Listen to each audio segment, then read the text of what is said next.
It's been in the back of my mind for quite a while, and I've been watching very carefully what others have been doing. And for me, over the last few years, the positivity around the debate has been missing. The British royal family has been protected by tradition and nothing else since the very beginning. But Prince William did something lately that made a lot of people wonder and argue. The title change for Duchess Sophie's children was accepted by him, and many are curious about its possible implications. Is it a strategy to reform the royal family? Or is it simply Queen Elizabeth's long-hidden desire being revealed? Join us as we delve into the details that are influencing the destiny of the royal family and unearth the truth. The British monarchy has maintained one constant throughout its history, and that is the importance of tradition. But such customs have lately undergone significant changes, most notably with Prince William at the helm. The young guy has been forced to assume increasingly severe duties due to his ailing father, King Charles III, and he is doing an admirable job of handling them. The extraordinary balance between the veneration for traditions and customs and the imperative of modernity has been demonstrated by his leadership. Recent alterations to the titles of Duchess Sophie's children, which pay homage to Queen Elizabeth II, are the most noticeable manifestation of this transformation. Prince William is a leading light in the realm of royal progressive thinking. His actions have long demonstrated his concern for others, dedication to protecting the environment, and support for mental health causes. A number of the young prince's endeavors, including the Earthshot Prize, have brought attention to his tremendous commitment to modern world concerns, like as climate change. As pointed out by royal analyst Katie Nicholl, one of the prince's primary goals is to swiftly update the royal family. He achieves this by effectively bringing new ideas to bear on the majority of royal responsibilities while skillfully preserving the fundamental principles of service and responsibility. Almost everyone has seen Prince William's growing influence inside the royal family, and it's impossible to deny it, especially given his father's health problems. Reportedly, the young prince is assuming greater authority and establishing himself as a strong leader intent on safeguarding the future of the monarchy as he takes on several tasks. At the moment, the prince's main priorities are improving the royal family's reputation and simplifying royal procedures. Throughout his reign, King Charles consistently called for a more limited monarchy in the United Kingdom. He went so far as to cut the number of working royals, allowing the ones that remained to concentrate on important tasks. To make sure the royal family could fit in with modern expectations of being efficient and relevant, King Charles did this. Yet the king was well aware that despite the reduced monarchy, he was still obligated to safeguard the house's traditions. In order to accomplish this, he had to keep Princess Anne as his trusty confidant. Despite the king's efforts to pare down the royal roster, the Princess Royal, known for her unwavering devotion to the house, could not be removed from the picture. Even the monarch himself admitted that she would not be able to retire. While most people associate the royal family with being the center of public attention, the Wessex family has been able to keep both the spotlight and the public at large at arm's length. James, Earl of Wessex, Lady Louise Windsor, and Prince Edward, Duchess Sophie are the members of the family. Because of how discreet they have been, you won't hear much about this family in most media outlets or even in certain royal family films. That, however, is set to change permanently due to new initiatives being spearheaded by Prince William. This is due to the fact that their status inside the royal sphere has been significantly elevated as a result of recent events. In addition to upending his father's simplified monarchy perspective, Prince William's decision has the potential to alter the entire narrative of the British monarchy. Duchess Alexandra's elevated family position is largely attributable to her close friendship with the late Queen Elizabeth II and her increasing public activities prior to this. But nothing could compare to her genuine commitment to a number of humanitarian issues. In keeping with the monarchy's attempts to modernize, her accessibility has won her many fans and made her a popular figure. This may explain why Prince William saw this particular family as most suited to hold important positions within the royal family. Nonetheless, this goes against his father's wishes, who had preferred that important positions be filled by direct descendants of his own lineage rather than by a cousin. After Prince Harry and Meghan Markle's departure, the position needed to be filled and new candidates found, and the Duchess of Sussex's family stepped up to the plate. By promoting James to the rank of Earl of Wessex, Prince William demonstrated his desire to include the younger generation in royal tasks, hoping that they would provide continuity and new ideas.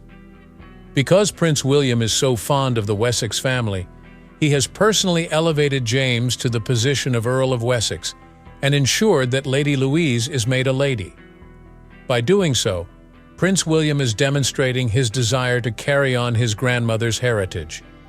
These name changes reveal a little change in the inner workings of the monarchy, but they also demonstrate that the royal family needs to be more united. This demonstrates their eagerness to gain institutional stability and keep the public support.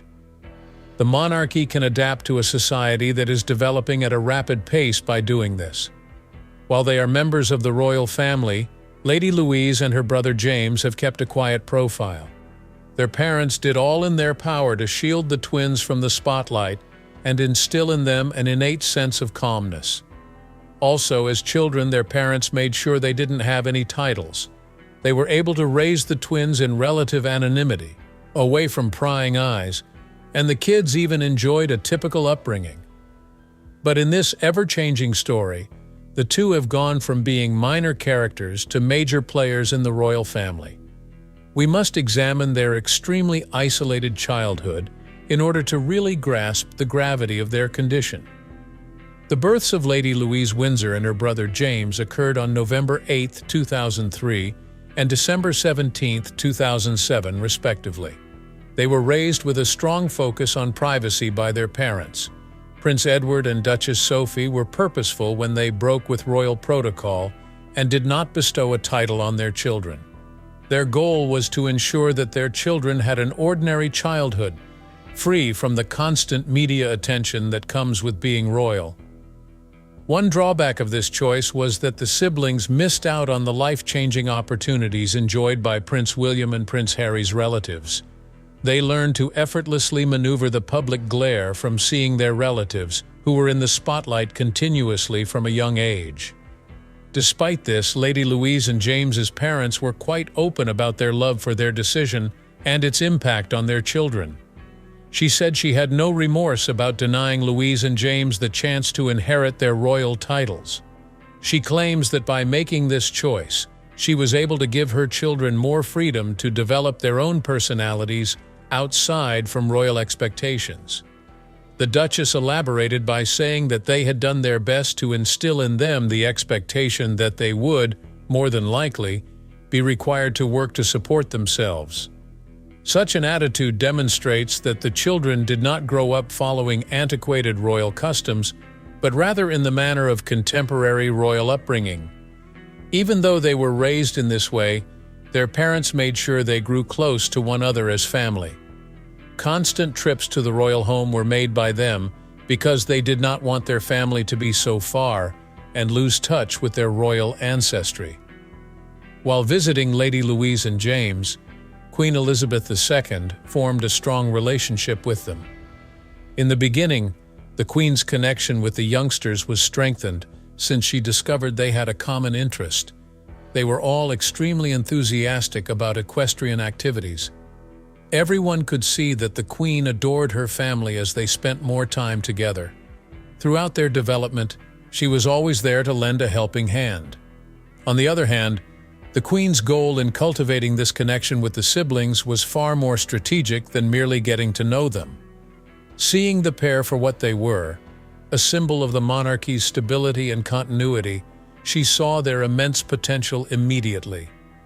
In order to maintain it and make it last, she had to bring them closer to the royal family and help them adjust. The Queen included them in most of the royal responsibilities as a way to bring them closer. By doing so, she might demonstrate her unwavering faith in their capacity to preserve the monarchy's principles. She arranged for Lady Louise to attend several important events, including memorial services and the Commonwealth Games, among other things. She exhibited her growing status within the royal family at these gatherings by taking part in them. The Queen's true motivation was to provide the siblings with a means of self-improvement, rather than merely to provide them with possibilities for public duty. She accomplished this with the support of her parents and her guidance as a mentor. Over the course of their formative years, the youngsters demonstrated extraordinary maturation and gained insight. The inhabitants of the royal residence kept a close eye on this expansion. The Queen's deeds elevated Lady Louise and James to the status of honorary members of the royal family, who were bestowed new titles and given prominent duties to play. On the other hand, many people had strong feelings when they heard about the title change. Numerous royal watchers and members of the general public had conflicting feelings about the title, which saw James elevated to the position of Earl of Wessex, while Lady Louise maintained her courtesy title. Some may have thought these shifts were nothing more than the expected course of events in any royal family. The kids may just be kids, but when they reach a certain age, they'll start to take on roles in the royal family. Some individuals didn't see the point in bestowing such an esteemed title onto Lady Louise and James, despite the fact that this is par for the course for those of direct royal blood.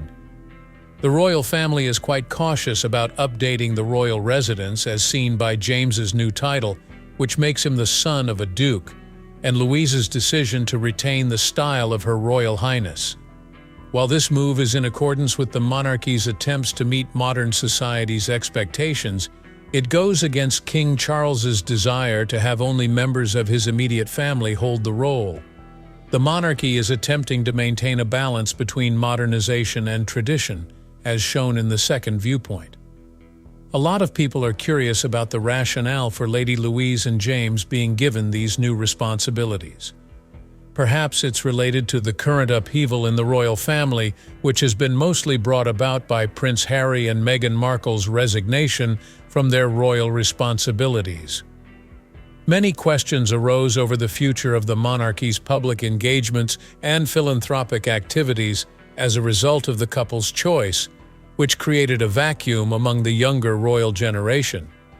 William reportedly has grand ambitions for Lady Louise and her brother James under his sleeve. In an effort to bolster the monarchy's objective, these two will assume more prominent positions. Since these two will be appearing more frequently on television and participating in public royal responsibilities, their parents' wish to bring them up in relative seclusion is gradually being granted. They will be able to communicate with the public in a respectful way while preserving the royal family's reputation, thanks to the strong sense of responsibility and modesty instilled in them by their parents.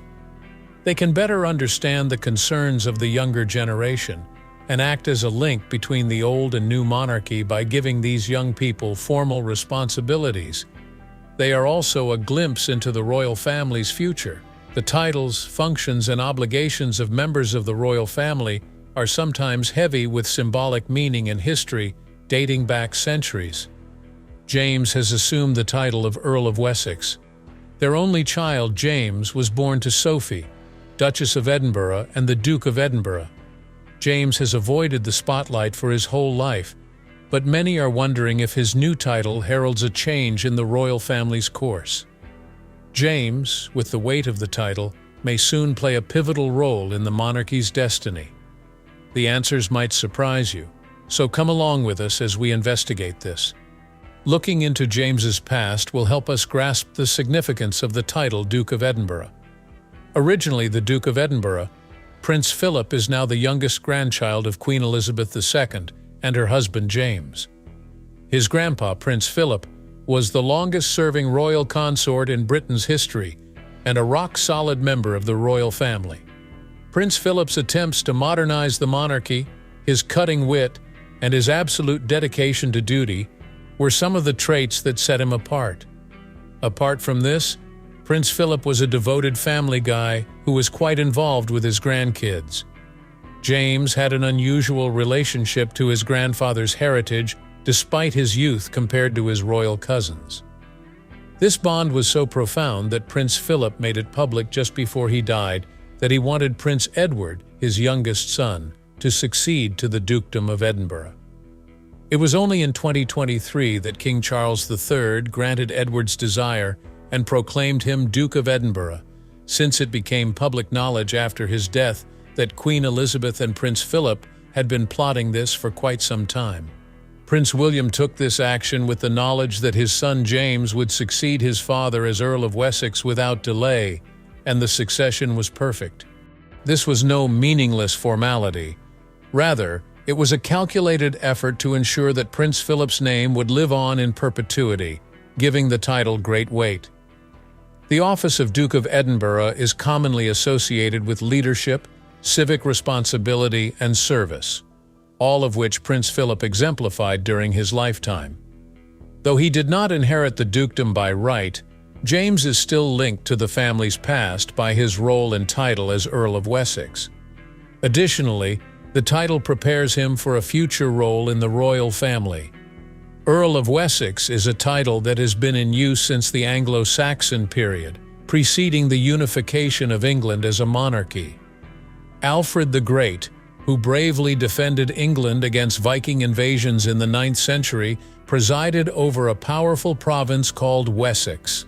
The title, however significant it may be, went into oblivion centuries ago and was resurrected for Prince Edward by Queen Elizabeth II. While Prince Andrew and Prince Charles had inherited titles from their parents' marriages, Prince Edward was born into a different family. His passion for history and the fictional Lord Wessex in the film Shakespeare in Love served as inspiration for his wish to be named Earl of Wessex. He asked his mother for the job and she gave it to him. Because of his deeds, James is now in a special position. Anglo-Saxon England and his father's family history are intertwined through the title he holds. But at the moment, James is not involved in royal duties. This may be because King Charles wants a smaller monarchy soon. It is not anticipated that he will become a full-time working royal, but he will be shown undertaking significant things. The future of the royal family is in his eyes, though, according to Prince William. Since the Dukedom of Edinburgh is not inherited, it is unclear if he will succeed to it. This means that upon Prince Edward's death, the role will once again be under the crown. Thereafter, the title may be passed down to James at a later date, at the request of King Charles or Prince William. As a result, the Wessex line would carry on Prince Philip's heritage. James will also be able to pass the title on to another royal if he ever chooses a life of seclusion. Despite her sudden ascent to prominence, Lady Louise has kept a low profile among the British royal family for quite some time. But things have changed recently, and now everyone sees her for what she really is, an unexpected emerging star. In order to give her a typical childhood, her parents intentionally chose to raise her in seclusion. She gained a deep appreciation for the severe scrutiny that is often reserved for royals as a result of this chance. Lady Louise has also amassed a great deal of popular esteem because of the several prominent roles she has played throughout the years.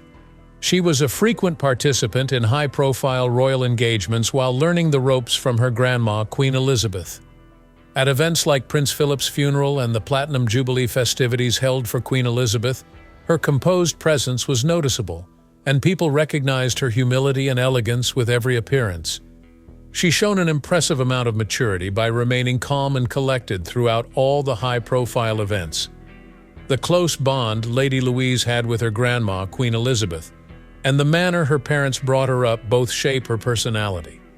They clearly had a lot in common because of the strong affinity they shared. Queen Elizabeth even put her faith in her because of how close they were. Like her grandma, Lady Louise was passionate about equestrian activities and enjoyed driving carriages, a pastime that Prince Philip also enjoyed. They became closer as a result of these common interests. Some of Louise's most treasured memories are attending events alongside her grandparents. During their stays at Balmoral and other royal palaces, their intimacy shone through as well. No visit to these destinations was complete without Louise by the Queen's side. Not only did Louise get valuable life experience via this connection, but she also gained a deeper understanding of the duties and subtleties of royal life. In September 2022, Lady Louise attended the University of St. Andrews to study English, the same institution where Prince William and his wife first met. But rumor has it that Lady Louise spent her summer of 2022 working at a garden center. All she really needs to comprehend the news of working-class youngsters and know how to reach them where they are in need is the devotion she gained and the lessons she learnt there. People are talking freely about whether the younger members of the royal family will take center stage during this changeover phase. The singular position of Lady Louise is the primary focus of the conversation. The public is perplexed as to whether her modest background and profound eagerness to assume public responsibilities will make her an invaluable asset to the monarchy. Her public-facing skills and familiarity with the challenges of royal duties may, upon closer inspection, be crucial in bringing the royal family into the modern era and bolstering their efforts. The changing dynamics within the monarchy indicate that Lady Louise will play a more significant role in the future, even if she does not now have any royal title. During half-term, we visited Sophie, Duchess of Edinburgh, who has transformed herself from a public relations executive into one of the most revered royal family members. Sophie came into this world in Oxford, England on January 20th, 1965. Her passion for public relations blossomed as she entered her teenage years. She worked for many companies as she followed her heart. She was the news and promotions director at London's Capital Radio for 4 years. Her previous employers included the Quentin Bell Group and McLaren Communications and Media. After that, she followed her business spirit in 1996 when she co-founded RJH Public Relations. Even before she met Prince Edward, the youngest son of Queen Elizabeth II and Prince Philip, Sophie had a full and prosperous life. Their romance took off the moment they met, and they were engaged on January 6, 1999. The pair tied the knot in a stunning ceremony at St. George's Chapel, Windsor Castle, a short time after being engaged on June 19, 1999. Following their marriage, Edward became the Earl of Wessex and Sophie the Countess of Wessex. The pair was bestowed the titles of Duke and Duchess of Edinburgh in the year 2023. In the years following her marriage to Edward, Sophie became extremely close to Queen Elizabeth II, whom she came to trust deeply due to her sincerity and her unwavering devotion to her many royal responsibilities. Sophie exemplified the duties and principles expected of senior royals, and was often visible within the family home. Another quality that struck a chord with the Queen, who viewed her as a vital cog in the wheel of the monarchy's eternal relevance, was her innate ability to gracefully traverse any public appearance and her profound dedication to philanthropic causes. Many problems arose for the monarchy in 2020 when Prince Harry and Meghan Markle stepped down from their top royal positions. Most items were in a state of disorder, and a great deal of paperwork was left unsigned and unattended. By this point, Sophie had taken on a substantially more central position. She selflessly offered her support to the Queen and the rest of the royal family. She saw that there was a severe lack of personnel and stepped up to the plate to take on several extra tasks to keep things running smoothly. Her steady composure and unfaltering resolve served her well as she carried out these duties. The public's perception of the royal family's resiliency was further solidified by her actions and character throughout those difficult times. The titles bestowed to Sophie's children also reflected her influence as she rose through the ranks of the royal family.